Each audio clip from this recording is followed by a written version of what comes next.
Space, the final frontier.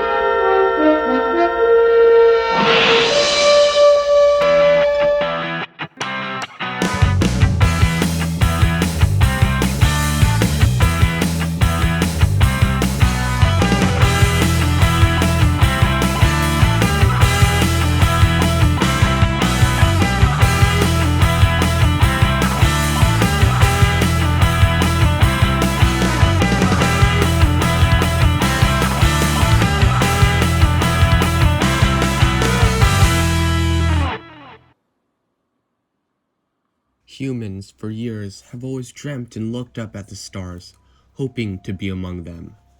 In more modern years, governments have sent astronauts into space to explore all it has to offer. But now, space travel is accessible to regular humans, but at a large cost. But where is someone considered an astronaut? Where space begins and ends is loosely defined. Some say it is 50 to 600 miles above the Earth. For context, the ISS, or the International Space Station, orbits about 200 miles above the Earth. But the Kármán line, which is the internationally recognized boundary for space, is 60 miles or 100 kilometers above sea level. We know that governments have sent multiple astronauts into outer space, but who was the first space tourist? His name was Dennis Tito. Dennis Tito was an American businessman and millionaire. Russia's Roscosmos was looking for funding to support their Mir space station. So, Mir Corp sold a flight to the space station Mir to a company called Space Adventures. It was an American company that specialized in space exploration for the public. This money from the ticket was supposed to fund the Mir space station. Dennis Tito bought this ticket for $20 million. He went through intense training before the mission. Before his launch, the Mir space station was deorbited and no longer available for the trip. So, on April 28, 2001, Dennis Tito took Soyuz TM-33 on an 8-day mission to the International Space Station and safely back home. So, Dennis Tito, when he landed, became the world's first space tourist. Space tourism has moved away from government-sponsored programs and toward the private sector. This allows for more innovation and accessibility. Space travel was previously only accessible to the strongest of nations, but now, commercial enterprises have worked to make space tourism more affordable. The change from a government-dominated space access to a more commercialized space is a frontier. We cannot talk about anything related to space without talking about the space race. This was not actually a race, but a little competition between NASA, the National Aeronautics and Space Administration, and the USSR's Roscosmos. During the Cold War between the United States and the USSR, they wanted to have complete domination over space, which was seen as the future of warfare. So, they had a little competition to see who could dominate space first. The programs by the USSR and the United States set space up in a way that it was government-dominated, and only government officials, astronauts, could go to space. But this is changing, so let's take a look at space tourism and how space tourism previously was controlled by the government, but now is controlled by the commercial industry. There are two types of space tourism, orbital and suborbital. Orbital space tourism means that the space tourist is in a capsule that will go into space and orbit the Earth once or many more times. Suborbital means the capsule will go above the Kármán line and into space, but not orbit. So let's take a look at orbital space tourism. One program that launched space tourists into orbit was NASA's Space Shuttle. I understand that mostly astronauts use this vessel, but there was a specific position that allowed citizens not a part of NASA to go to space. Civilians could go on the shuttle as a payload specialist, which were people who supervised the payload that was traveling to space. There was also another way civilians could ride in the space shuttle. It was called the Teacher in Space program. This program allowed teacher Krista McAuliffe to board Space Shuttle Challenger and get the chance to launch into space. But in 1986, when she did, Space Shuttle Challenger exploded. This ended NASA's Teacher in Space program, and space shuttle flights ended in 2011. On the other end of the spectrum is Roscosmos, Russia's space agency, with its Soyuz rocket. They did launch Dennis Tito into space and have worked closely with Space Adventures. They launched many people into space with their Soyuz rocket, into orbit and onto the International Space Station.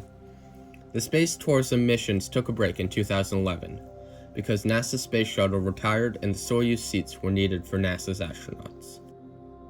There is another program that can send humans to space. This is the commercial company called SpaceX, which is run by Elon Musk. The Falcon 9 rocket launches the Crew Dragon capsule, which can hold 4 astronauts and can travel from Earth into low Earth orbit. Falcon 9 rocket and the Crew Dragon capsule have not only launched astronauts for NASA, but have also done 2 private missions. They launched Inspiration 4 to low Earth orbit for 3 days. They also launched Axiom Space's Mission 1. Axiom Space is a similar company to Space Adventures, where it buys seats from SpaceX and sells them to tourists who want to pay. Axiom Space's Mission 1 went to the ISS for 17 days. Before the rise of SpaceX, orbital space tourism was only accessible to NASA and Roscosmos, both space programs of very powerful nations. Now, with SpaceX's entrance into the crewed space travel industry and NASA's exit with the retirement of the space shuttle, there is one commercial company and one government that can send tourists to space. It does cost money to go to space, even more to go into orbit. On NASA's space shuttle, it was free, but you had to get chosen to be a payload specialist. For Roscosmos and Space Adventures, you had to pay anywhere between $20 and $35 million to get a trip to the International Space Station. On SpaceX, it's a little bit more. $55 million. But still, as opposed to being picked, you now have the opportunity to go to space. The suborbital space tourism market is a little bit more crowded. First up is Blue Origin, founded by Jeff Bezos. They use the New Shepard rocket, which uses a similar concept to SpaceX's Falcon 9 rocket, but on a smaller scale. It is a vertical takeoff and landing rocket. The crew capsule is released at the apex of the flight and goes above the Kármán line, giving the soon-to-be astronauts a feeling of weightlessness. The capsule can hold 6 people, and the flight takes about 10 minutes. There have been multiple flights since the technology was developed. Another company is Virgin Galactic. It used to be known as X Prize, but when it was bought by Richard Branson, he renamed it Virgin Galactic. Virgin Galactic uses a different concept than the other companies. Instead of a vertical launch rocket with a capsule, they use a space plane. This space plane, with the help of a mothership, takes off and lands like an airplane. The space plane is released from the mothership, fires its engines, and achieves a high enough altitude to give its passengers weightlessness. The flight takes about 1.5 hours and can allow 6 passengers and 2 crew to experience this incredible opportunity. They've only had one flight with a full crew, VSS Unity 22. That's so cool. So you can see the moment when they release. These suborbital space travel companies are groundbreaking because no one offered suborbital space tourism flights before. Now, there are 2 companies doing it 2 different ways, competing with each other, and there are more on the way. Blue Origin costs between $1 and $25 million per flight.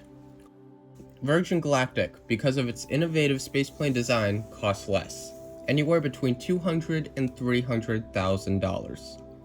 It costs money to go to space, but remember, before no one offered these flights. Now, these flights are available to the public. Space tourism is now available to the public. These sums of money, although extreme, beat out the cost of just getting chosen by the government to be an astronaut. But now, anyone can be an astronaut if they have an incredible amount of money. But this cost will go down as supply increases and demand from the ultra-wealthy decreases. Space is also now more commercialized thanks to these companies. This will be the starting point for interplanetary space travel and tourism for private companies. Many of these companies already have ideas for interplanetary vessels. The satellite industry has also been commercialized. Companies are increasingly launching satellites for the US government and other industries, making them a huge profit and also providing the day-to-day needs which we rely on satellites for. They also launched their own satellites. SpaceX has been launching their Starlink satellites, hoping to provide reliable satellite internet to all. This could also be the starting point for living in space. Jeff Bezos has always had the idea of space cities that people would live in, but in reality, we could soon see space hotels. More companies like Axiom Space and Space Adventures could emerge, buying and selling seats on these flights to space. It would be a great business strategy and in demand in the future. The change from a country-run space exploration and space tourism program to the new private sector is overcoming a frontier, where governments had full control over space and companies couldn't dream of going. Companies have overcome this frontier by slowly developing technologies and innovations to transport tourists, crew, and cargo to space. Companies now have an incredible influence on who and what can go to space, and at what cost. Space, the final frontier. Would we all be able to one day live there? Maybe not in my lifetime, but in my lifetime, we have a start. We have companies that, number one, have the dream of going and living among the stars, and also are working on the means to get there. We are creating the stepping stones for when a future generation will be able to live among the stars.